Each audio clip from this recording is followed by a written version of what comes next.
بسم الله الرحمن الرحيم وبه نستعين أما بعد. عن عبد الله بن حنزلة غسيل الملائكة رضي الله تعالى عنه قال قال رسول الله صلى الله عليه وسلم: درهم ربا يأكله الرجل وهو يعلم أشد من 36 زنية أو كما قال عليه السلام. رواہ الامام احمد رحمہ اللہ فی مسندہ. مسند احمد کی یہ روایت ہے. غسیل الملائکہ حضرت عبداللہ بن حنزلہ رضی اللہ تعالی عنہ سرکار مدینہ سرکار دو عالم صلی اللہ علیہ وسلم کا یہ فرمان مبارک نقل فرماتے ہیں کہ درہم ریبا یأکلہ الرجل وہو یعلم، جان بوجھ کر ایک درہم ربا اور سود کا کھا لینا، یعنی اپنے زمانے کے اعتبار سے مثال دے سکتے ہیں کہ 1 روپیہ جان بوجھ کر، اسے معلوم ہے کہ یہ ربا ہے، یہ سود ہے، یہ بیاج ہے، جانتے ہوئے سود کا 1 روپیہ کھا لینا، 1 روپیہ استعمال کر لینا. اشد من 36 زنیۃ، 36 مرتبہ زنا کرنے سے زیادہ سخت ہے.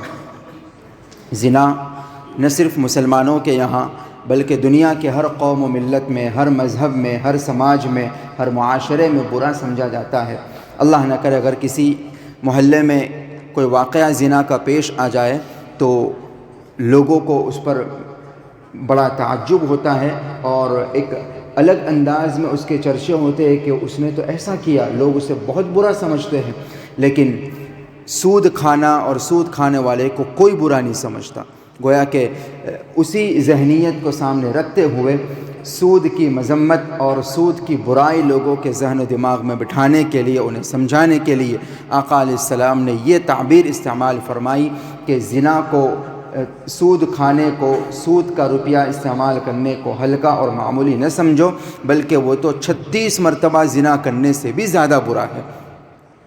اور اس سے آگے آخری درجے کی بات کسی کو سمجھانے کے لیے جو آخری درجہ ہو سکتا ہے، ایک اور روایت میں آقا نے وہ بھی استعمال کیا، اور وہ آخری درجے کی بات ہے کسی آدمی کو، کسی مسلمان کو سمجھانے کے لیے اس سے آگے کی کوئی بات ہو ہی نہیں سکتی. آقا نے فرمایا کہ الزنا 70 جزءا ایسرها ان ينكح الرجل امه.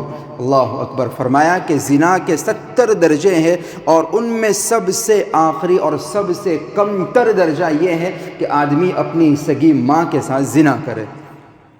یعنی دنیا کا کوئی بھی انسان جس میں 1% بھی اگر انسانیت بچی ہے تو وہ اسے برداشت نہیں کر سکتا. آقا نے فرمایا کہ سود کھانا یہ تو گویا کہ 70 درجے ہیں، ان میں سے سب سے ہلکا درجہ گویا کہ اپنی سگی ماں کے ساتھ زنا کرنا ہے. سوچو کہ اس سے جو آگے کے درجے وہ کتنے زیادہ برے ہوں گے. تو یہ سمجھانے کے لیے گویا کہ آخری بات، اس سے آگے کی کوئی بات سمجھانے کے لیے شاید نہیں ہو سکتی. آگے ایک اور روایت میں، شعب الایمان کی روایت میں، اسی روایت میں جس میں اوپر ذکر فرمایا کہ 1 درہم کھانا سود کا یہ 36 مرتبہ زنا کرنے سے زیادہ برا ہے. شعب الایمان کی روایت میں آگے یہ جملے بھی ہیں. آقا نے فرمایا کہ جو جسم حرام سے پلے، جس کے جسم میں حرام جائے، چاہے سود کی شکل میں ہو یا اور شکلوں میں، جس کے جسم میں حرام جائے، حرام سے جو جس کے جسم کے نشو و نما ہو، تو اس جسم کے لیے تو جہنم ہی لائق ہے. یعنی وہ جسم جہنم میں جلنے ہی کے لائق ہے. معراج کے موقع پر حضور فرماتے ہیں کہ مجھے چند لوگوں کے پاس سے لے جایا گیا، میں نے دیکھا کہ کچھ لوگ ہیں جہنم میں جل رہے ہیں، ان کے پیٹ بڑے بڑے مکانوں کی طرح، جس طرح عالیشان بڑے بڑے گھر ہوتے ہیں جس میں لوگ رہتے ہیں، آقا فرماتے ان کے پیٹوں کو میں نے دیکھا کہ وہ بڑے بڑے مکانوں کی طرح تھے، اور ان کے اندر باہر سے نظر آ رہا تھا کہ ان کے بڑے بڑے پیٹوں کے، مکانوں کے مانند جو پیٹ ہے ان کے اندر سانپ بچھو دوڑ رہے. میں نے جبریل سے پوچھا کہ یہ کون ہے؟ تو کہا گیا ہؤلاء اکلۃ الربا، کہ یہ سود خور ہے، جو دنیا میں سود کھایا کرتے تھے، سود کا پیسہ استعمال کیا کرتے تھے، یہ وہ لوگ ہیں. اللہ تبارک و تعالیٰ کی، اللہ کے نبی صلی اللہ علیہ وسلم کی سود کھانے والوں پر لعنت برستی ہے۔ لعن اللہ آکل الربا وموکلہ، لعن رسول اللہ کے الفاظ بھی اللہ کے رسول صلی اللہ علیہ وسلم کی لعنت برستی ہے۔ اور دنیا میں ایسے لوگوں کو اللہ اور اس کے نبی صلی اللہ علیہ وسلم کی طرف سے اعلان جنگ ہے۔ اللہ تبارک و تعالیٰ نے ایمان والوں کو روکا کہ سود نہ کھاؤ، یا ایھا الذین آمنوا لا تأکلوا الربا، سود کا پیسہ ہرگز مت استعمال کرو۔ اور پھر آگے چل کر یہ فرمایا فإن لم تفعلوا فأذنوا بحرب من اللہ ورسولہ، اگر تم اس گناہ سے باز نہیں آئیں گے تو پھر سن لو اللہ اور اس کے نبی کی طرف سے تمہارے سامنے تمہارے لیے جنگ کا اعلان ہے۔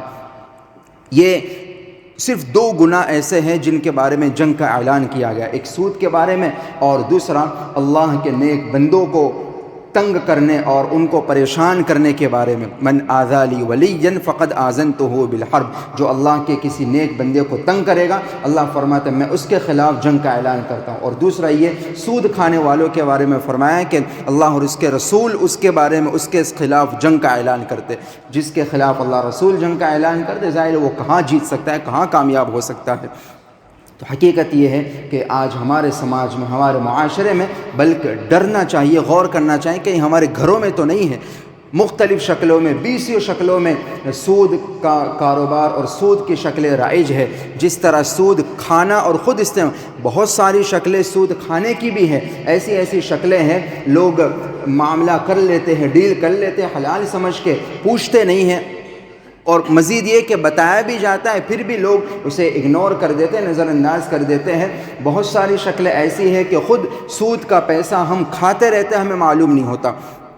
اور جس طرح سود کا کھانا حرام اور ناجائز ہے، اسی طرح سود دینا یہ بھی ناجائز اور حرام ہے۔ آج ہمارے سماج اور معاشرے میں اس طرح کی 20 شکلیں رائج ہے، مرد حضرات بھی اس میں پھنسے ہوئے بتایا گیا، عورتیں بھی اس میں بہت زیادہ مبتلا ہے۔ ہماری اولین ذمہ داری ہے کہ ہم اس کو ختم کریں۔ سودی نظام کبھی نہ کامیاب ہوا ہے، نہ کبھی ہو سکتا ہے۔ جو لوگ سودی معاملے میں پڑے ہوئے ہیں، نہ ان کے مالوں میں برکت ہوتی ہے، نہ ان کے گھروں میں سکون ہوتا ہے، نہ ان کی زندگیوں میں سکون ہوتا ہے، اور جو زندگی بھر سود کھاتے رہتے ہیں مرنے کے بعد بھی انہیں کبھی سکون نہیں مل سکتا۔ اس لیے اس سے اپنے آپ کو، اپنے گھر والوں کو، اپنے سماج اور معاشرے کو پاک کیجیے، بچائیے، اور اپنی زندگی کا یہ اصول بنا لیجئے کہ بھلے کم کھائیں گے لیکن حلال کھائیں گے انشاءاللہ۔ اللہ تعالی ہم سب کو توفیق عطا فرمائے، آمین۔